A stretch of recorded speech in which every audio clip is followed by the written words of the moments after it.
जय हिंद दोस्तों।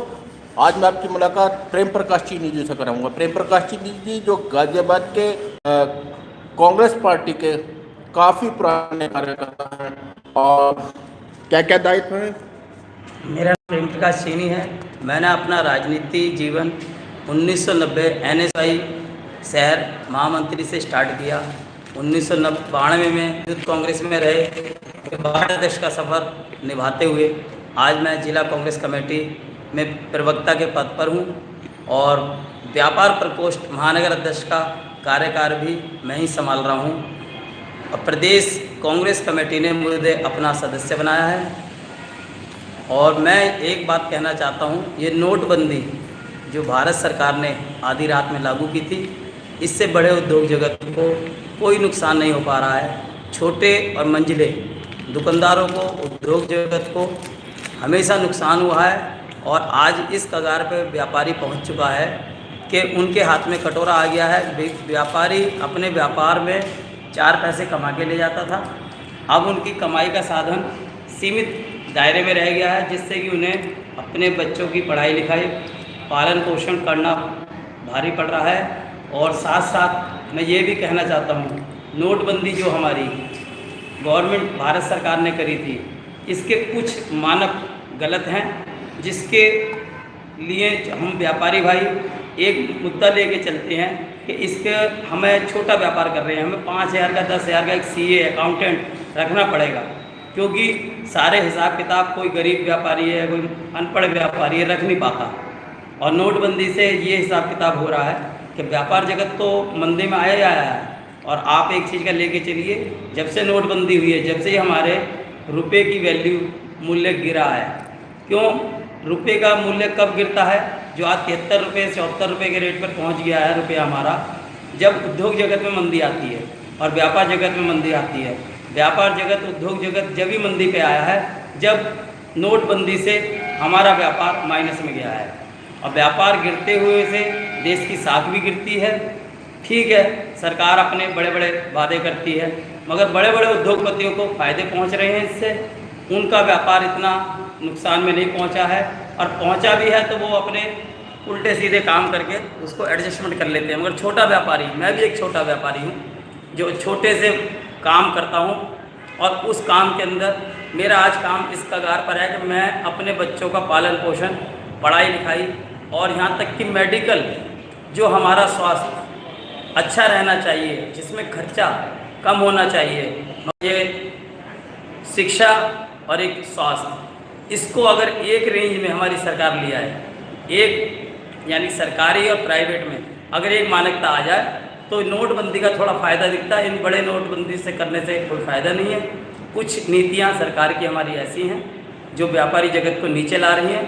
कुछ व्यापारियों ने अपने व्यापार बंद कर दिए हैं नोटबंदी के कारण, कुछ बंद के कगार पे पहुंच चुके हैं। धन्यवाद। GST के बारे में क्या कहना चाहेंगे आप? GST तो एक वो है कि GST की फुल फॉर्म ही आधे व्यापारी को नहीं पता, और पता जिनको पता है GST तो बहुत ही टफ है। नोटबंदी से ज़्यादा टफ इसलिए है कि GST का पहले तो नंबर लीजिए, और नंबर लेते हो तो आप व्यापार उसी के अकॉर्डिंग कर पाते हो। और करने के लिए आधे व्यापारियों को तो अभी यही नहीं पता कि किस चीज़ पे कितना % कौन सी GST लगती है, क्योंकि कपड़े पे रेशम है आपका, यानी कि कॉटन है, एम्ब्रॉयडरी है, सबकी GST अलग अलग रेंज में दे रखी है सरकार ने। व्यापारी जगत इसी चीज़ से ज़्यादा परेशान है, और वो जिस जगह जाता है उस जगह उससे GST ली जाती है।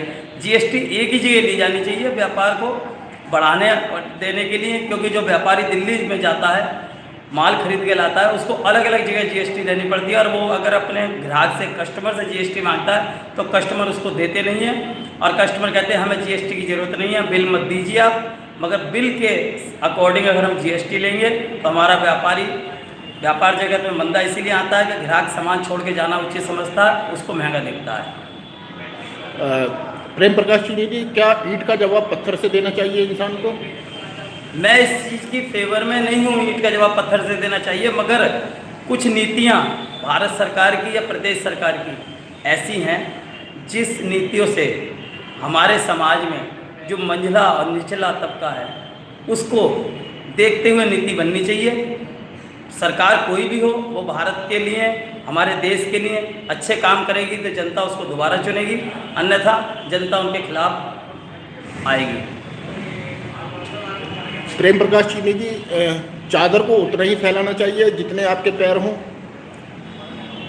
देखो, हम एनसीआर में रहते हैं, गाजियाबाद एक एनसीआर क्षेत्र का है, और इस एनसीआर के अंदर अगर राम के पास स्कूटी है तो शाम के पास क्यों नहीं है। ये एक मुकाबला करने की नीति जो है, देहात वर्ग छोड़िए या कस्बा वर्ग छोड़िए, हम एनसीआर में रहते हैं, और एनसीआर में गाजियाबाद महानगर में गिनती है। उद्योग, यहाँ पर जितने उद्योग लगे हुए थे वो आधे उद्योग बंद हो चुके हैं कब के। और रही बात चादर फैलाने की बात, तो मैं ये कहता हूँ आज के लेवल में छोटे बच्चे को भी अगर आप ये कहते हो कि पैदल या सामान लेके आओ, साइकिल पे लेके आओ, तो बच्चा ये कहता है कि मेरा दोस्त तो उस पे जा रहा है, इस पे जा रहा है, अगर हमारी औकात नहीं है तो हमें फाइनेंस करा के कोई चीज़ ले भी रहे हैं तो आज की डेट में उन फाइनेंसों की किस्त नहीं दे पा रहे हैं। क्यों? जब हम अपने बच्चे नहीं पढ़ा पा रहे, अपना रसोई का खर्चा नहीं चला पा रहे, तो इसीलिए मैं कहता हूँ कि आदमी को अपनी चादर में तो रहना चाहिए, मगर सरकार की भी कुछ नीति ऐसी होनी चाहिए जो यानी कि गरीब तबके के लिए हो, गरीब अपनी ज़िंदगी हमेशा गुजार सके। प्रेम प्रकाश चीनी जी, हम पानी की बचत कैसे करें? पानी की बचत का तो एक उद्देश्य ये है, हर आदमी को पानी की बचत करनी चाहिए, मगर पानी के लिए मैं आपको गाजियाबाद का एक मोटो दिखाना चाहता हूँ कि हमारे गाजियाबाद नगर निगम में सुबह 5 बजे 5:30 बजे से एक फुहारे के द्वारा सड़कों पर छिड़काव किया जाता है। क्या वो पानी की बचत है? स्वच्छ भारत में हमारा गाजियाबाद नंबर 1 बना है, हमारे अधिकारियों को उनको इनाम भी मिले हैं। वो पानी जब कितना टैंकर ऐसी सड़कों पे बर्बाद किया जाता है केवल किस लिए कि वो धूल ना उड़े, और उस पर सुबह के समय मैंने खुद देखा है, मैं भी ऑन रोड इन चीज़ों का सर्वे करता हूँ, तो सुबह कई गाड़ियाँ, 2 व्हीलर, बेचारे ऐसे ऐसे बंदे स्लिप हो जाते हैं जो एक्सीडेंट हो रहे हैं, और वो पानी की बर्बादी नहीं है। तो मैं सरकार से, प्रशासन से पूछना चाहिए, पानी की बर्बादी नहीं है तो क्या है? हम अपने घर में नल बंद रख सकते हैं, मगर नल बंद रखने का कितना पानी का एक लोटा एक बाल्टी का प्रभाव पड़ेगा। और ये टैंकर जो गाजियाबाद में एनसीआर में सफाई के नाते बहाए जा रहे हैं। प्रेम प्रकाश चीनी जी, बिजली की बचत हम कैसे करें? बिजली की बचत तो देखो, महंगाई इतनी हो गई है बिजली में यूनिटों की कि हर आदमी एलईडी की बल्ब पे आ गया है अब, और एलईडी के बल्ब पे बिजली की बचत तो हो सकती है, मगर हमारी आंखों की रोशनी की बचत नहीं हो पा रही। हमारी आंखें डैमेज होती जा रही हैं। जो पहले आदमी 100 वाट का अगर बल्ब जलाता था, 40 वाट की ट्यूबलाइट जलाता था, तो सम टाइम के लिए जलाता था जब उसको ज़रूरत होती थी। आज के लिए वो 3 वाट का एलईडी बल्ब जलाता है, मैं भी जलाता हूँ, तो मगर आँखों का इन्फेक्शन बनता जा रहा है। बिजली की बचत उद्देश्य है, क्यों? क्योंकि सरकार ने यूनिट इतनी महंगी कर दी है, उन यूनिट के अकॉर्डिंग हमको बल्ब एलईडी के लगाने पड़ रहे हैं, मगर वो हमारे स्वास्थ्य के लिए, आँखों के लिए बड़ा नुकसान दे रहे हैं। प्रेम प्रकाश चीनी जी, हम बच्चों को बचत करना कैसे सिखाएं? आज के युग में बच्चे जो हैं वो अपना, यानी कि क्या कहें, जो पहले गुल्लकें बनती थी समाज में, पापा 10 रुपये दे रहे हैं तो 5 रुपये उसमें डाल रहे हैं, 2 रुपये जोड़ रहे हैं। आजकल यानी कि इतनी कमाइयाँ नहीं बची हैं, परिवार चलाने मुश्किल पड़ रहे हैं इस नोटबंदी के कारण, जीएसटी के कारण, तो बच्चों को हम खर्चा भी नहीं दे पा रहे पॉकेट मनी, और जब पॉकेट मनी नहीं दे पा रहे तो बच्चे अपना कैसे डिपॉजिट करें? आपने देखा होगा पहले बैंकों में खाते खुलते थे, हर घर में गुल्लक होती थी। अब ये नोटबंदी पे देखिए, जिन महिलाओं ने, जिन बच्चों ने अपनी गुल्लकों में 500 के, 1000 के नोट भी डाल रखे थे, छोटे छोटे 10-10, 20-20 रुपये, चाचा ताऊ मामा नाना बुआ दे जाती थी, उनको भी सरकार ने अपने कब्जे में ले लिया, अपने बैंकों में ले लिया, और उस पैसे का खुद फायदा उठा रहे हैं। बचत कैसे करे कोई? प्रेम प्रकाश जी, दहेज एक अभिशाप है, क्या कहना चाहेंगे आप? दहेज की प्रथा के खिलाफ तो हम भी हैं, क्योंकि दहेज वो है जिस मध्यम वर्ग पे, लो क्लास पे सब चाहता है कि अपने बच्चे के, अपनी बेटी के ब्याह में अच्छा दहेज दे, अच्छा यह दे के उसको बेटी बहू जब जाए तो सुखी रहे। मगर जब हम अपना परिवार का लालन पोषण नहीं कर पा रहे तो दहेज कैसे दे पाएँ?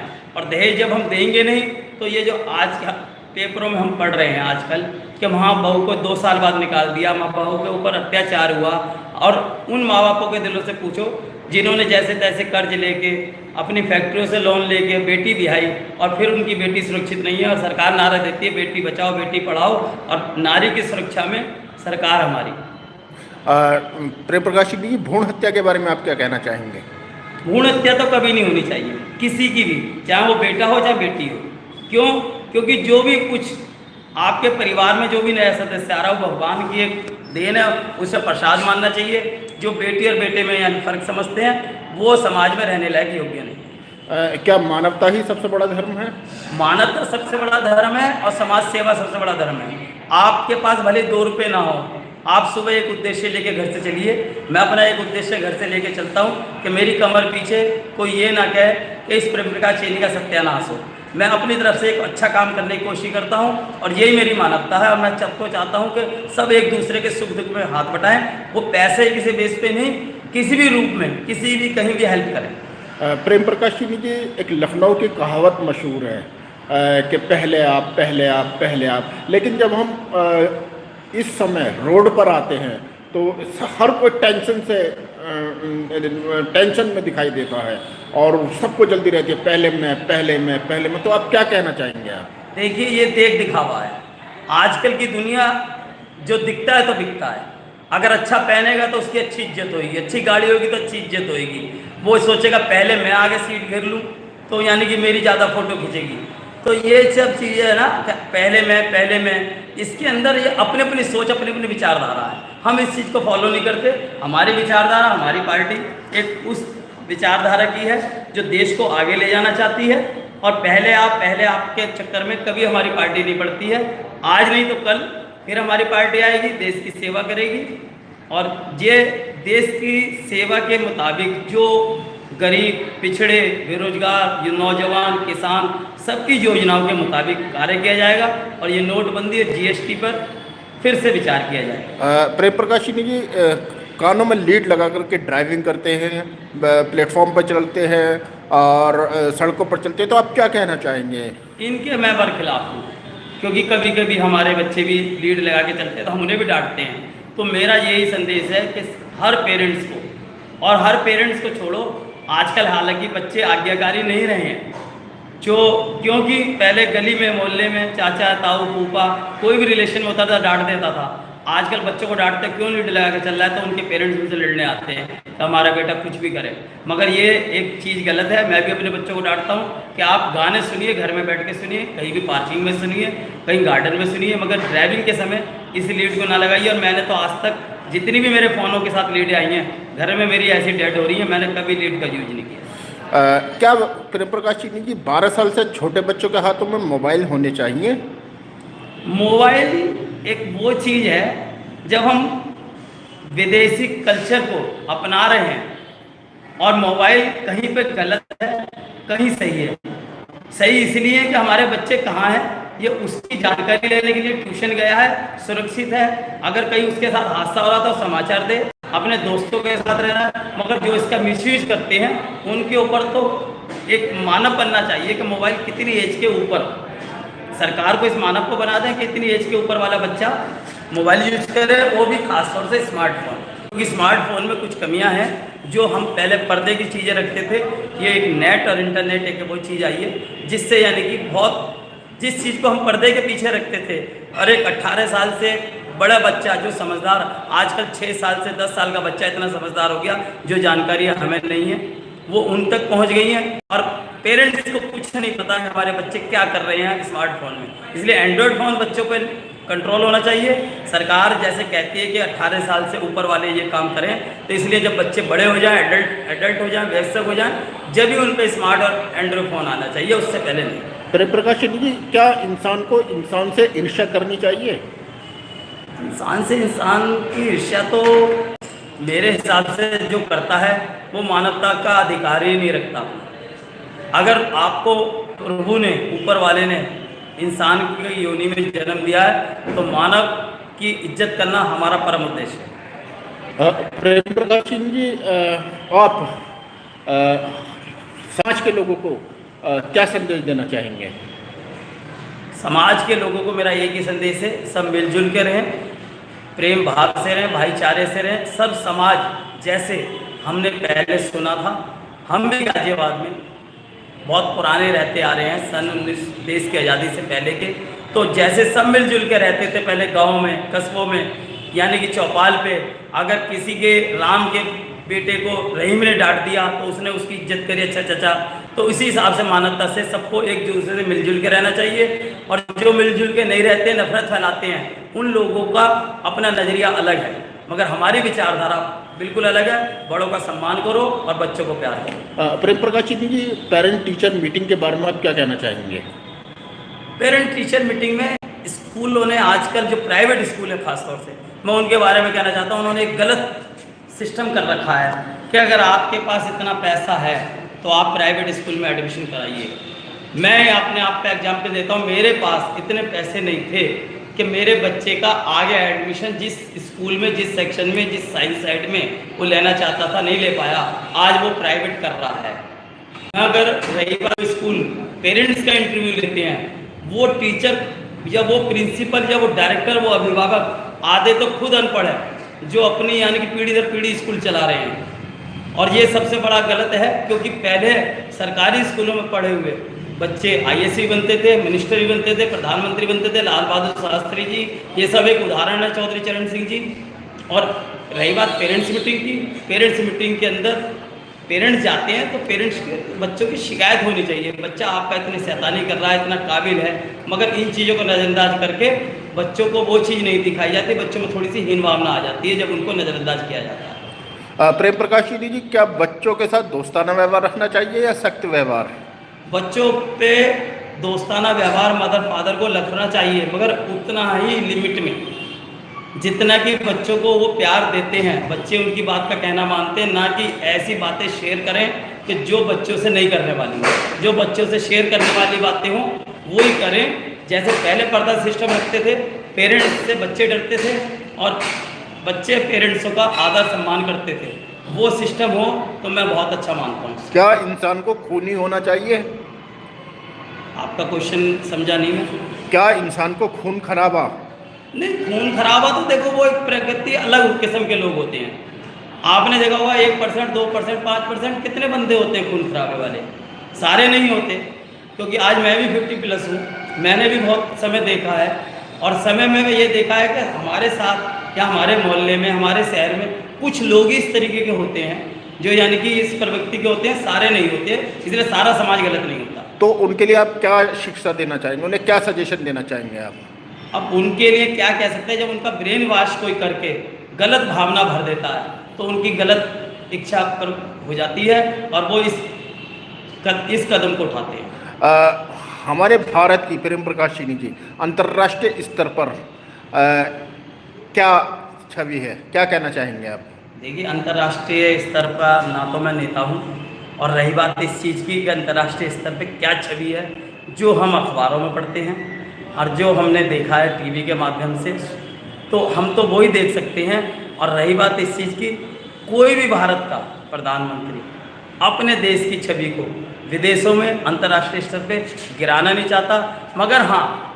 मगर ये है कि गलत दिशा के अंदर जब गलत चीज़ें आप विदेशों में पेश करोगे तो एक दबदबा बनना चाहिए। जैसे इंदिरा गांधी जी थी, जवाहरलाल नेहरू जी थे, उन्होंने अंतर्राष्ट्रीय दिशा में एक अपना सक्रिय कदम बढ़ाकर इंदिरा जी को आयरन लेडी क्यों माना गया? क्योंकि उन्होंने विदेशों में अपनी एक छवि बनाई, अच्छी छवि बनाई, दबंग छवि बनाई, और सब उनको मानते थे, उनसे राय मशवरा लेते थे। और इंदिरा जी के जब स्वर्गवास हुआ था, मुझे ध्यान है वो दिन भी 84 देशों के प्रतिनिधित्व हमारे हिंदुस्तान में आए थे, क्योंकि वो सबसे मेल मिलाप रखती थी। तो प्रेम प्रकाश चीनी जी, आपने कीमती समय दिया, धन्यवाद। हमारे साथ हैं प्रेम प्रकाश चीनी जी। अगर चैनल पसंद आए तो लाइक कीजिए, सब्सक्राइब कीजिए। जय हिंद, जय भारत, नमस्कार। जय माता दी।